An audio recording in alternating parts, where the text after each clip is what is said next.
Assalamualaikum warahmatullahi wabarakatuh. Halo teman-teman, kali ini saya akan menjelaskan tentang satu penyakit yang sering kali terjadi pada orang-orang lanjut usia atau lansia yang sangat mengganggu kualitas hidup lansia, yaitu katarak.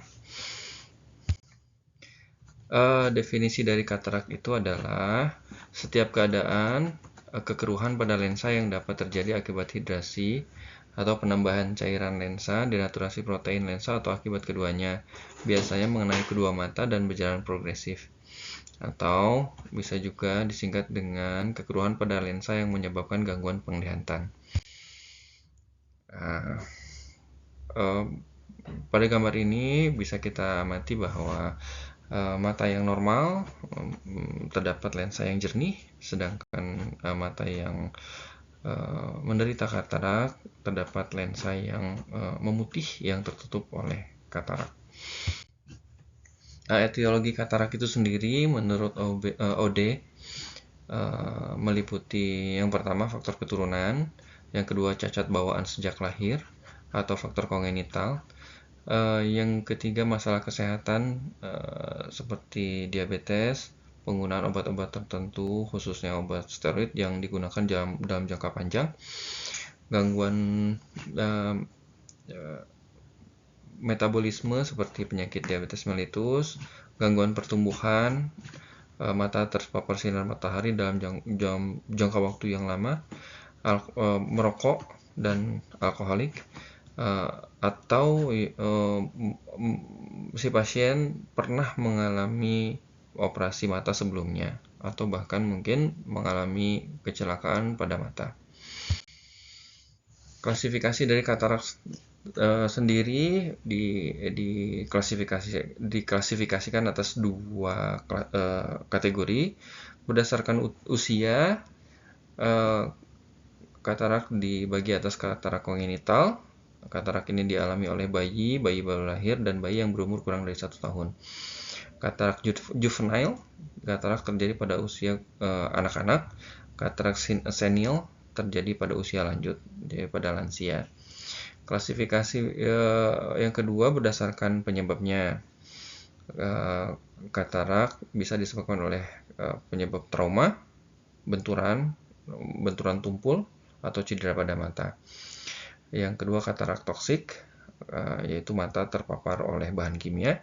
Yang ketiga katarak komplikata. Katarak ini diakibatkan oleh penyakit lain seperti ablasi retina, iskemia okuler, nekrosis anterior segmen, bulfalmus, glukoma, tumor intraokuler, galaktosemia, hipoparathyroid.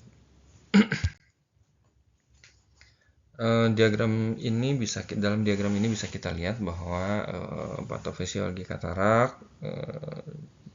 bisa disebabkan oleh penyakit-penyakit yang tadi disebutkan di atas, yaitu bisa akibat dari penyakit metabolik, glukoma, penyakit yang lain maksudnya, trauma, ataupun penyakit katarak yang disebabkan oleh faktor usia. Gejala klinis yang dialami oleh penderita katarak menurut National Eye Institute yaitu penglihatan yang buram, mendung atau buram, melihat warna terganggu, silau saat malam, penglihatan semakin memburuk, penglihatan ganda atau banyak gambar dalam satu mata. Nah, untuk penegakan diagnosisnya dilakukan 5 jenis pemeriksaan. Pemeriksaan yang pertama itu visual acuity, yang kedua slit lamp untuk memeriksa secara detail termasuk lensa atau mencari tanda-tanda kekeruhan mata. Yang ketiga fundoskopi, yang keempat pemeriksaan tonometri, yang kelima pemeriksaan refraksi untuk memastikan bahwa penurunan penglihatan bukan hanya disebabkan oleh kesalahan refraksi seperti rabun jauh atau rabun dekat. Untuk penata laksanaan yang paling efektif pada penderita katarak yaitu penata laksana operasi. Operasi merupakan penata laksana yang utama. Tidak ada obat tetes atau terapi medis yang lain yang dapat menyembuhkan katarak. Obat tetes dapat membantu meringankan gejala tapi tidak bisa menyembuhkan si penyakit katarak itu sendiri. Operasi katarak dilakukan dengan pengangkatan lensa mata yang keruh, kemudian menggantinya dengan lensa intraokuler buatan. Kemudian dilanjutkan setelah pasca operasi, pasien harus menghindari aktivitas berat, harus memperbanyak istirahat, terus melakukan minum obat rutin sesuai dengan anjuran dokter, kemudian melakukan pemeriksaan berkala, memeriksakan matanya sampai si mata yang telah dioperasi tersebut dinyatakan sembuh oleh dokter mata. Baik, sekian, terima kasih penjelasan dari saya. Kurang lebihnya mohon maaf. Wassalamualaikum warahmatullahi wabarakatuh.